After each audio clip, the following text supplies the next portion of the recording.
종교개혁의 신앙이라는 제목으로 말씀을 나눕니다. 오늘은 종교개혁 주일입니다.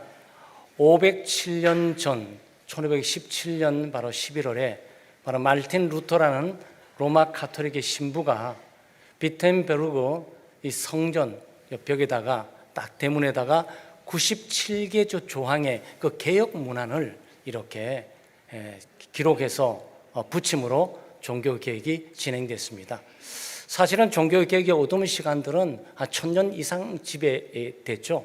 영국에서는 새벽별 위클립이라는 분, 그다음 후스라는 사람들, 윌리엄 틴델이 종교개혁의 선구자로 들어섰지만 공식적으로 유럽 대륙 전체를 개혁의 물결로 했던 시발점은 바로 루터로부터 시작이 되게 됩니다.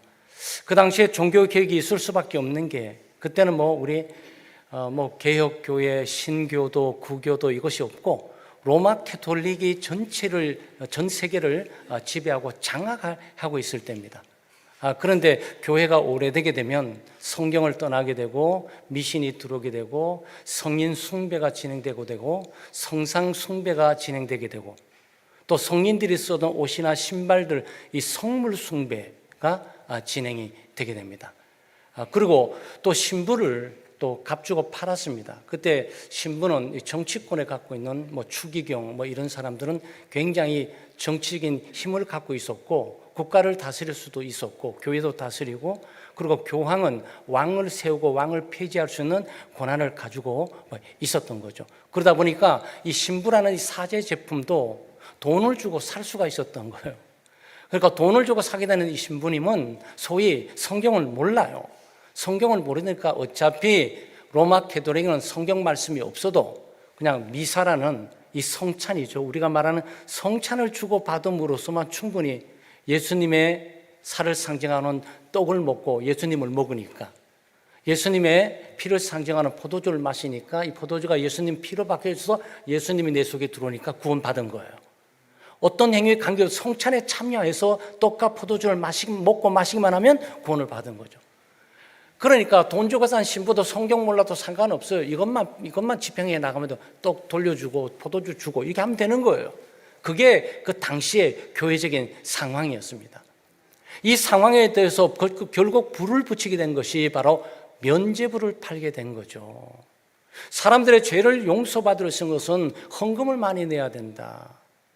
교회 동전 소리가 많이 땡그랑 커질수록 많을수록 죄가 용서를 받게 될 것이다. 그리고 성도들만, 지금 살아계신 성도들만 용서받으면 뭐하냐. 신앙생활 제대로 하지 않고 예배 제대로 하지 않고 예수님 제대로 믿지 않았던 죽은 조상들은 어떻게 할래? 천국이 있고 지옥이 있는데 여기에 연옥이라는 중간지대가 있다. 모두가 다 중간지대에 가 있다. 이 사람들은 시간이 갈수록 지옥으로 갈 가능성이 더 많다. 천국으로 이동시켜야 될 것이 아니냐. 어떻게 이동시키지? 또 내놔라. 헌금을 많이 하게 되면, 그 사람 이름으로 헌금하게 되면, 죽은 조상 할아버지나 외할아버지나 할머니 이름으로 헌금을 하게 되면 그 사람들이 연옥에다가 조금씩 돈에 따라서 천국으로 바꿔진다. 이게 면죄입니다. 교회는 썩을 대로 썩은 거죠. 부패할 대로 부패한 거죠. 더 이상 교회가 아니고 어떤 이교 집단으로 교회 전체가 전락을 하게 됐는데, 이런 상황 가운데 루터라는 사람이 95개의 항목을 딱 붙이면서 종교개혁이 시작하자 이 시발점이 되어서 전 유럽에 이 종교개혁의 물결이 일게 되었습니다. 그 중에 바로 루터라는 사람은 독일에서, 칼빈이라는 사람은 스위스 제네바에서, 쯔빙글이라는 사람은 스위스 취리히에서, 그리고 낙스라는 사람은 바로 스코틀랜드와 영국에서 이 전 대륙이 드디어 복음의 물결로 가득 차게 되죠. 바로 여러분과 저의 바로 선조들의 믿음의 선조들의 물결들이 그때부터 시작이 되게 되는 겁니다. 이 종교개혁의 주된 목표는 교회 개혁입니다. 교회는 개혁돼야 된다. 교회 예배, 교회 개혁이 뭐죠? 교회 개혁의 중심에는 예배다. 예배는 개혁되어야 된다. 예배 교육의 중심은 뭐죠? 설교자가 있고 또 청찬한 장로님들이 있고 헌금을 거둔 집사님들이 있고 직분자들이 개혁되어야 된다. 이렇게 된 거예요. 그러니까 교회 개혁, 예배 개혁, 직분자 개혁이 종교 개혁에 주던 일을 이루면서 진행되게 되는 겁니다. 그래서 종교 개혁에는 5개의 그 슬로건이 있습니다. 오직 성경, 오직 그리스도, 오직 믿음, 오직 은혜, 만민 제사장이라는 이 5개의 항목들이 종교교육 전체를 아우르는 뼈대와 같고 중심적인 어떤 줄기와 같이 우리 앞에 서 있는 거죠. 여러분과 저는 개신교에 포함되어 있고 장로교에 포함되어 있으면서 바로 이 종교개혁의 후예자들로, 종교개혁은 바로 개혁된 교회는 계속 개혁되어 가야 된다는 거죠. 영원한 새로움이란 존재할 수 없습니다. 어떤 구조나 어떤 제도일지라도 이것들이 시간이 가면서 고착화되고, 고착화된 그것들은 곧바로 이 부패하기 마련이죠. 퇴색되고 부패되는 이 조직과 구조뿐만 아니고 신앙생활은 늘 새로워져 가야 된다라는 것들이 종교개혁의 정신이에요. 그러니까 내 삶도 그렇고 우리 목장도 그렇고 우리 교회 전체도 그렇고 우리 교단들도 그렇고 늘 새롭게 갱신되고 개혁돼 가야 하는 겁니다.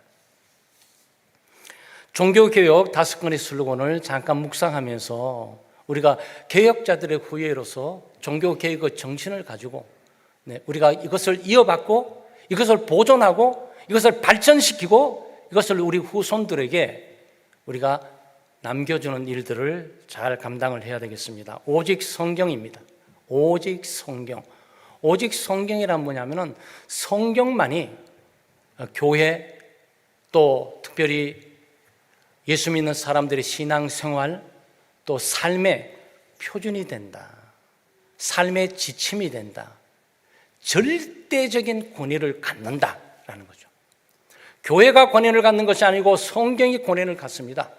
교황이 권위를 갖는 것이 아니고 성경이 교회를 갖습니다. 권위를 갖습니다. 성경이 틀렸다고 하면 틀린 거고 성경이 맞다고 하면은 맞는 거예요. 각 개인의 신앙생활뿐만 아니고 또 교회나 어떤 노회나 총회나 한국교회나 세계교회도 조직화되어 있는 교회들은 집단들이 시작을 진행해 나가면서 세속화되고 또 인본주의적으로 된 경향들이 많이 있게 되는 거죠. 이것들은 누가 이것들을 감시를 하냐? 성경이 감시한다는 거예요. 성경이 총회가 잘못된다면 총회는 고쳐야 되는 거예요. 한국교회 성경이 잘못되면 한국교회가 2, 300년의 역사를 갖고 있어도 고쳐야 돼요. 1000년의 세월을 갖고 있는 기독교일지라도 성경이 이 시대에 잘못됐다라고 판단하고 지적하면 고쳐야 되는 거죠. 신앙 고백도 잘못됐으면 고쳐야 되는 거고 사도신경도 지금 하고 있지만 잘못됐으면 고쳐야 되고 안 고쳐진 이유는 뭘까요? 이거 성경대로 되어 있구나라는 것이죠. 그럼에도 불구하고 우리의 신앙 고백, 종교회의, 각 모임들 이것들 절대적인 권위는 성경이 갖고 있다는 거예요. 이것이 개혁의 정신이에요. 그래서 우리 교우들이 신앙생활을 개인적으로 할 뿐만 아니라 또 우리 목장생활과 옛날 같은 경우는 선교회가 있고 또 구회가 있으면 그 규칙이 있고 모든 것들이 있지 않겠습니까? 그것들은 절대적인 것들이 있지는 않아요. 수시로 바뀌어지도록 돼 있어요. 그러니까 성경만이 유일하게 그 상황 속에 이들이 하나님의 말씀을 따라서 영적으로 성숙하든지 사명을 잘 감당할 수 있는 길이라면 그 모든 것들이 한순간에 뒤집어질 수 있는 것이 바로 오직 성경이라는 내용입니다. 두 번째는 오직 그리스도입니다. 구원은 오직 유일하신 바로 구세주 예수 그리스도 우리의 주님밖에 없다라는 겁니다. 구원은 교황이 주는 것도 아니고 신부가 주는 것도 아닙니다. 구원은 고행을 통해서 얻는 것도 아니고 선행을 통해 얻는 것도 아닙니다. 바로 죄 용서는 예수 그리스도를 통해 얻게 되는 것이지 바로 면죄부를 돈을 주고 사기 때문에 죄를 용서받을 수 있는 것은 아니라는 것이죠. 요한복음 14장 6절 말씀에 내가 곧 길이요 진리요 생명이니 나로 말미암지 않고는 아버지께로 올 자가 없느니라 그랬습니다. 이걸 바꿔 말하면 오직 나만을 통해서 하나님께 간다는 거죠. 구원은 오직 그리스도를 통해서만 가게 되는 거고, 그리스도만이 우리의 구원자가 되시고, 그리스도만이 우리의 주님이 되시고, 그리스도만이 우리의 죄를 용서해 주실 수 있는 분이고, 그리스도만이 우리가 하나님께 나갈 수 있는 유일무이한 길임을 고백하는 것이 바로 종교개혁의 정신입니다. 사도행전 4장 12절 말씀에 다른 이로서는 구원을 얻을 수 없나니 천하 인간의 구원을 얻을 만한 다른 이름을 우리에게 주신 일이 없음이니라 그랬습니다. 구원은 인간의 공로로 받는 것도 아니고, 인간의 선행으로 받는 것도 아니고, 인간의 자비와 어떤 여러 가지 공적을 쌓아서 얻을 수 있는 것이 아니고, 또 자기 나름대로 어떤 신분을 소유하고 있기 때문에 얻을 수 있는 것도 아닙니다. 기독교 가정에 태어났기 때문에 구원을 얻게 되는 것도 아니고, 기독교 국가에 태어났기 때문에 구원을 저절로 얻게 되는 것도 아닙니다. 구원은 오직 예수 그리스도를 통해서만 얻도록 되어 있는 거죠. 예수님만이 우리의 구세주가 되시고, 우리를 위해 십자가 못 박혀 죽으심으로 우리의 죄값을 대속하시고, 오직 그리스도만이 우리를 구원하실 수 있다라고 믿고 선언하고 선포하고 살아가는 게 종교개혁의 정신이에요. 그래서 우리는 다른 것도 의지하지 않습니다. 구원을 위해서 다른 것 바라보지 않습니다. 이것저것 자로는 치우치지 않습니다. 오직 그리스도를 바라보고 하는 거죠. 우리 창대교회를 구원할 사람은 누굽니까? 김동민 목사가 아니고 예수 그리스도이시라는 거죠. 네. 창대교회를 구원하는 것은 돈 많은 어떤 회장님이 오셔가지고 헌금 많이 내기 때문에 교회가 진행되는 것이 아니고, 이 교회는 그리스도만으로 충분하다는 거예요. 네, 이게 종교개혁의 정신이에요. 세 번째는 오직 믿음입니다. 구원은 오직 믿음으로 얻습니다. 바로 오늘 종교개혁자 마르틴 루터가 여기에 깨달은 거죠. 그래서 오늘 본문에 로마서 1장 16절 17에 오직 의인은 믿음으로 말미암아 산다. 복음에는 하나님의 의가 나타나 있어서 그 의는 바로 예수 그리스도를 믿는 사람만이 그 의를 더딜 수가 있다. 예수님을 믿음으로 제 용서를 받게 되고, 예수 그리스도를 믿음으로 하나님 앞에 의롭다고 인정받을 수가 있게 된다. 우리의 행위로 의롭게 되는 것도 아니고, 우리의 성품으로 의롭게 되는 것도 아니고, 우리가 많은 종교적인 공적과 업덕을 쌓아서 의롭게 되는 것도 아니고, 의롭게 되는 것은 오직 믿음으로 된다라는 것이죠. 당시의 배경들을 좀 이해하셔야 되는데, 이것이 왜 이렇게 강조되겠냐면, 당시는 고행을 통해서 선행 곧 고행이에요. 선행도 잘 안 해요. 선행도 뭐 이렇게 잘할 수 있는 게 아니잖아요. 인간은 타락되고 오염된 죄인이 무슨 선행을 해야 하나님이 원하실 만한 선행을 하겠습니까? 그러니 고행으로 좀 돌아선 거예요. 고행으로 돌아선다는 뜻은 뭐냐면은 자기를 좀 학대하는 거예요. 그러니까 그 고행 가운데 이 교회로 올라가는 계단이 있지 않습니까? 교회를 올라가는 계단을 무릎을 끼고 올라가는 거예요. 무릎 한번 그 계단을 디딜 때마다 하나님, 나의 이 정성과 내가 하나님 앞에 인정받기 위해서 얼마나 노력하고 있는 걸 보시옵소서라고 가는 거예요. 늘 그렇게 신앙생활을 한 겁니다. 루터가 누구입니까? 이 사람이 학자일 뿐만 아니고 이 사람도 신부예요. 그러니까 신부인데 계단을 올라가는 일들을 늘 했던 거예요. 근데 어느 날은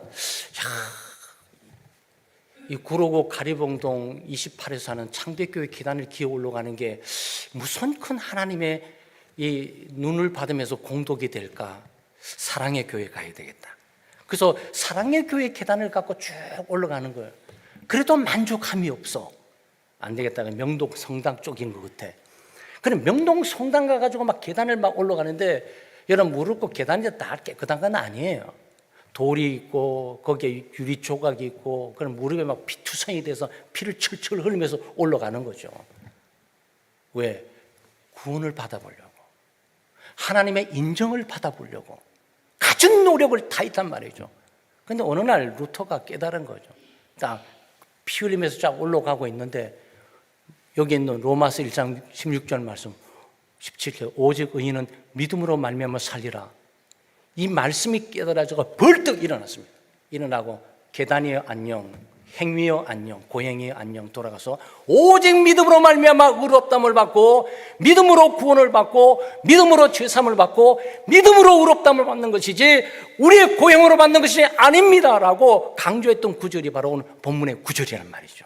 그러니까 하나님의 은혜죠. 그 깜깜한 어두운 가운데 한 줄기 빛이 그 루터에게 임해서 이 진리의 말씀을 통해서 자유하는 거죠. 이 진리의 말씀을 통해서 구원의 길을 발견하고 제 용서의 길을 발견하고 의롭다함의 길을 여기에 발견했단 말이죠. 그리고 그 당시에 또 제 용서를 받기 위해서는 그냥 자기 혼자 막 갈 수 없어요. 반드시 신부를 통해서 고해 성사를 해야 됩니다. 죄 용서를 받아야 되잖아요. 구원을 받으려면 죄를 용서받아야 되는데 어떻게 받냔 말이죠. 그러니 신부에 가서 자기 죄를 다 고백합니다. 그러면 신부는 듣고 난 다음에 그리스도의 이름으로 죄 사하노라 그러면서 죄 용서를 받았던 거예요. 근데 믿음으로 죄 용서를 받는다는 얘기는 신부가 필요 없단 말이죠. 신부 앞에 가서 고해 성사를 할 필요가 없어요. 예수 그리스도의 십자가 못 박고 죽으심은 바로 나를 위한 죽음이기에 그분을 의지하고 신뢰하고 그분을 바라보면서 하나님 앞에 나아가게 되면 그리스도께서 내 죄값을 다 대속하신 것을 하나님께서 받으면서 내 죄를 용서해 주시는 말이죠. 이것이 오직 그리스도, 오직 믿음이란 말이죠. 오직 그리스도, 오직 믿음이 어디에 있냐고요. 절대적인 권위를 갖고 있는 성경 말씀이 그렇게 얘기하니까 우리가 믿고 살아간단 말이에요. 그러니까 여기에 인간적인 제도가 틈타면서 들어올 틈이 없습니다. 교회는. 에베소서 2장 8, 9절 말씀에 너희가 그 은혜로 인하여 믿음으로 말미암아 구원을 얻었나니 이것이 너희에게 난 것이 아니고 하나님의 선물이라. 행위에서 난 것이 아니니 이는 누구든지 자랑하지 못하게 하려 함이라. 믿음으로 말미암아 구원을 받았다. 행위로 말미암아 구원받은 것이 아니다. 규칙을 잘 지킴으로 구원받은 것이 아니다. 고행을 많이 함으로 공덕을 쌓아서 구원받는 것이 아니다. 신부에게 고해 성사를 하기 때문에 구원받은 것이 아니다. 오직 믿음으로 구원을 얻었다. 지금 성경이 절대적인 권위를 가지고 우리에게 말을 해주고 있는 거죠. 그러니까 우리는 은혜로 구원을 받는, 그래서 오직 은혜가 나오는 거예요. 오직 은혜. 은혜는 뭡니까? 받을 만한 자격이 없는 사람에게 베풀어 주는 거예요. 타락하고 오염된 죄인, 영원한 저주와 형벌과 심판을 받을 수밖에 없는데 그게 마땅해요. 하나님께 불순종하고 하나님을 불신하고 타락도 본성을 갖고 있는 죄인이 하나님의 심판을 받고 정죄를 받고 지옥 가는 것은 억울한 게 아니고 아주 당연한 거라고. 그런데 이렇게 당연한 일들을 바꿔내는 것이 은혜란 말이죠. 구원받을 자격이 없고 죄 용서를 받을 자격이 없고 더 나아가서 의롭다라고 여김을 받을 자격 없는 그 자를 하나님께서 믿음을 주시고 의롭게 여겨주시는 거예요. 이게 뭐죠? 이게 은혜예요. 그래서 은혜는 값없는 사람에게 베풀어 주시는 거예요. 받을 만한 자격이 없는 사람에게 베풀어 주신 하나님의 호의입니다. 믿음은 뭐죠? 믿음은 행위가 아니에요. 믿음은 행위와 반대되는 거예요. 그러니까 믿음으로 구원 얻은, 행위로 구원 얻은 것이 아니니까 이 믿음은 선물이에요. 선물이 뭐죠? 선물은 받을 만한 사람에게 주는 값없는 선물이에요. 여러분 돈 주고 선물 받은 적이 있으십니까? 생각도 안 하는데 누가 보냈네. 이 선물이에요. 선물의 의미는 공짜라는 뜻이에요. 이 공짜라는 이 뜻은 내가 그 사람 신세 많이 졌지, 그 사람 좀 한번 인사해야지 이럴 때 그 사람이 보낸 게 선물이잖아요. 근데 받는 사람은 한 번도 그 사람에게 뭘 받을 걸 기대도 하지 않았는데 나타난 게 선물이죠. 그런데 은혜는 받을 자격이 없는 사람에게 받을 자격이 있는 것처럼 여겨서 주는 것이 은혜인 거고. 그러니까 이게 뭡니까? 은혜도 하나님이 주시는 거고, 믿음도 하나님이 주시는 거고, 선물도 하나님이 주시는 거고, 그래서 모든 게 공짜예요. 너희 모든 목마른 자들아 값없이 돈 없이 와서 먹으라고 지금 하나님께서 우리 교동문에 얘기하고 있는 것이 아니냔 말이죠.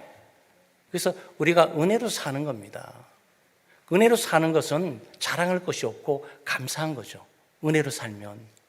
그래서 갈라디아 교회는 은혜로 시작했다가 율법으로 마치는 경우가 있어요. 나 같은 죄인이 구원받을 자격이 없는데 구원을 주셨구나. 나 같은 죄인에게 제 용서를 주셔서 성도라고 또 교회 하나님의 백성이라고 이게 불러주셨구나. 하나님 예배할 자격이 없는데 예배로 불러주신 걸 감사합니다. 더 나아가서 설교할 자격이 없는데 나에게 설교할 직분 주신 것 감사합니다. 찬양할 만 자격이 없는데 하나님 나에게 예배뿐만 아니고 더 나아가서 찬양대원으로 나를 헌주되 너무너무 감사하고 감격스럽습니다. 하나님 우리가 안내위원으로 또는 헌금위원으로 정말 예배에 참석할 자격이 없는데 참석하는 뿐만 아니고 더 나아가서 하나님을 예배할 수 있는 직분자로 세워주셔서 은혜 어떻게 감당치 못합니다. 너무너무 감사합니다. 이렇게 해야 되잖아. 네, 이게 은혜로 살아가는 삶이에요. 근데 이렇게 은혜로 시작하다가 중간에서 왜 이렇게 힘들고 왜 나만 해야 되지? 왜 나만 안 해요? 나만 찬양도 해야 되는 거야? 슬슬 행위로 바꿔지는 거예요. 이게 뭐죠? 자기 행위로 뭔가를 하나님 앞에 드리려고 노력하는 행위가 나오기 시작한단 말이죠. 그건 종교개혁이 아니고 변화되어야 되고 개혁되어야 되고 갱신되어야 되고 새로워져야죠. 근데 이것 때문에 종교개혁의 정신이 우리에게 필요하단 말이죠. 마지막으로 만인 제사장입니다. 만인 제사장이라는 얘기는 무슨 얘기냐면 우리 창대교회 표 구절이에요. 베드로전서 2장 9절 말씀이죠. 이 구절에 의해서 우리가 모이는 교회, 전도하는 교회로 삼고 가고 있죠. 그러나 너희는 택하신 족속이요 왕같은 제사장들이요 거룩한 나라요. 뭐 교황을 얘기하는 것이 아니고요, 목사를 얘기하는 것이 아니고 신부를 얘기하는 것이 아니고 예수 믿는 모든 사람들을 지금 말하고 있는 거예요. 너희는 왕같은 제사장이다. 예수 믿고 하나님의 은혜를 받고 믿음을 선물로 받고 그리스도를 믿음으로 제 용서를 받고 구원받아서 너는 제사장이야. 그런 뜻이에요. 이게 만인 제사장의 개념입니다. 아마 신부들은 충격받았을 거야. 추기관과 이 교황은 아마 충격을 받았을 거예요. 감히 예배를 인도하는 자가 되었다고? 이거는 있을 수가 없는 문제지. 이게 그래서 종교 개혁이 된단 말이죠. 그 당시는 제사장 뭐 하는 사람입니까? 예배하는 사람 아니겠어요? 예배하는 사람이 제사장이에요. 예배를 잘 준비하고 잘 인도하고 하나님 앞에 가장 경건하고 거룩하게 드려지는 것이 예배인 거죠. 그런데 성도들의 개념, 이 개념이 안 잡히는 것은 목사님이 예배를 인도해야 된다고 생각을 하는 거야. 오늘 또 교황이 예배를 인도하고 신부가 예배를 인도하고 목사가 예배를 인도해야만 그것만이 하나님의 예배라고 생각하는 경향이 많단 말이죠. 일단 이 문제를 생각해 보시기 바랍니다. 그 당시에 가정 예배 없습니다. 감히 예배를 혼자 드려 있을 수 없어요. 개인 예배 있을 수 없습니다. 어떤 교인이 각 교구별로 가서 야외 가서 예배 드렸대, 있을 수 없어요. 반드시 교회를 와야 되고요. 신부가 집전해야 됩니다. 신부가 성직자가 집전을 해야 된다고요. 성직자가 뭘 하는 거죠? 성찬을 미사를 하잖아요. 제가 우리 개혁 예배를 말하는 것이 아니죠. 그럼 여러분 감사한 거죠. 지금 여러분 하게 될 때 지금 얼굴을 보고 지금 성찬을 하잖아요. 성찬대 있잖아요. 감히 신부가 성찬대 뒤에 강단하고 여기에 있는 거하고 여기 있을 수 없어요. 바로 여기 와 있어야 돼요. 여기 와 있으면 성찬하게 될 때 이렇게 해야 된다고. 왜? 하나님이 저기 계시니까 직접 나올 수가 없는 거예요. 여러분 저를 통해서 나가야 된다고. 근데 지금 그렇지 않잖아요. 하나님 중앙에 계시고 나도 저희 나가고 여러분도 나가고 지금 하나님 앞에 다 나가는 거 아니냔 말이죠. 이게 만인 제사장이에요. 이 예배는 뭐죠? 그래서 개인 예배가 성립이 되는 거예요. 우리 청년들 같은 경우에 퀴티가 성립되는 이유는 나 혼자 간 예배 드릴 수 있을까? 이 예배를 하나님께 받을 수 있을까? 네, 받아요. 왜? 내가 제사장이니까. 예수 그리스도를 통해서 죄 용서를 받고 의롭다함을 받고 하나님의 자녀가 되었고 제사장의 신분을 하나님께 나에게 주셨기 때문에 내가 말씀과 기도를 통해서 언제 어디 떠나 어디서도 하나님께 직접 나가서 예배할 수가 있단 말이죠. 오직 그리스도를 통해서 오직 믿음으로 하나님께 나가서 예배드릴 수가 있단 말이죠. 네. 그래서 여러분 홀로 예배드릴 수가 있는 거고 여러분의 가정 가운데 가정에 예배 드릴 수가 있는 거고 구역이라든지 목장이라든지 따로 여러분의 말씀과 기도로 예배 드릴 수가 있는 거예요. 네. 이런 놀라운 자유는 말이죠, 이 그리스도인의 자유인데, 이게 진리를 하면 진리를 너희가 자유케 하리라고 했어요. 바로 하나님의 오직 성경, 오직 그리스도, 오직 믿음을 통해서 은혜를 의지해서 하나님의 보좌 앞에 나가 제사장의 역할을 감당한단 말이죠. 근데 이게 만인 제사장의 이유예요. 여러분, 저를 통해서 이제 예수님께 나가는, 하나님께 나가는 게 아니에요. 저도 예수 그리스도를 통해서 나가는 거예요. 이거는 공예배 아닙니까? 공예배니까 예배 질서가 있어야 되잖아요. 교회 질서를 위해서 말씀을 선포하는 자로 제가 부름을 받았기 때문에 말씀을 선포하는 기능을 담당하고 있는 거고, 찬양으로 부름받았기 때문에 찬양대로 앉아서 담당할 수 있는 거고, 헌금위원으로 부름받았기 때문에 이 예배 가운데 헌금위원으로 하나님을 섬기고 나갈 수 있는 거고, 대표기도에 담당하고 있는 대표기도에 담당하고 있기 때문에 예수 그리스도를 의지해서 하나님께 나갈 수가 있는 거예요. 여기는 오직 그리스도만이 영광을 받으시고 성령만이 그리스도에게 우리를 인도하는 것이지, 제가 여러분을 그리스도에게 인도하고 있는 것이 아니에요. 저도 믿음으로 예수 그리스도를 통해서 하나님 앞에 나가는 거예요.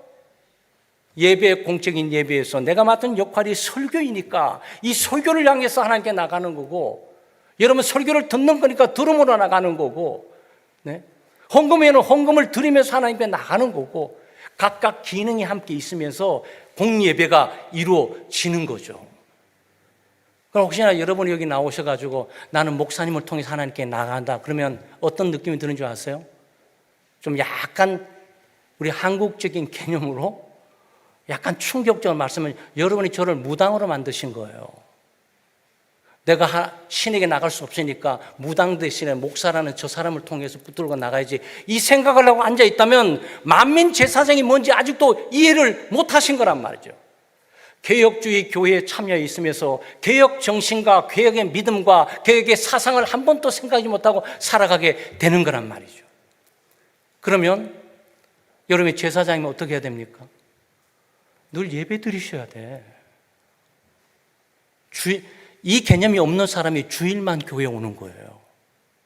이 만인 제사장의 의미를 잘 모르는 사람이 평일에는 기도도 안 하고 말씀도 안 보고 뭐 가정 예배도 안 드리고 마음대로 막 살다가 그냥 예배는 주일날 가서 드리는 거니까 이렇게 생각하는 거예요. 그게 아니고 매 제사장은 매일 매 순간마다 예배를 위해서 존재하도록 되어 있는 거예요. 그래서 참된 예배자가 되는 것은 굉장히 중요해요. 종교개혁의 강조하는 뭐라고 그랬죠? 교회개혁이다. 교회개혁의 중심은 뭐라고요? 예배개혁이다. 예배개혁은 의식과 의존만이 있는 것이 아니고 성도들이 매일의 삶 속에 말씀과 기도를 통해서 성령으로 하나님께 나가서 예배 삶을 사는 것이다. 뿐만 아니고 가정에서, 직장에서 일하는 것 있지 않습니까? 살아있는 제사를 드려야 되니까 모든 것들이 돈으로 따지는 것이 아니고 희생과 헌신으로 이 부분을 하나님께 드리는 거예요. 그러니까 기독교인에 있어서 직업은 돈 받는 것이 아니고 사회를 향한 봉사의 일이에요. 그래서 만인 제사장 이 개념이 혁명을 일으키면서 유럽 전역뿐만 아니고 아직도 지금 유효해요. 아직도 이 개념은 개혁주의 교회가 잡고 있지를 못해요.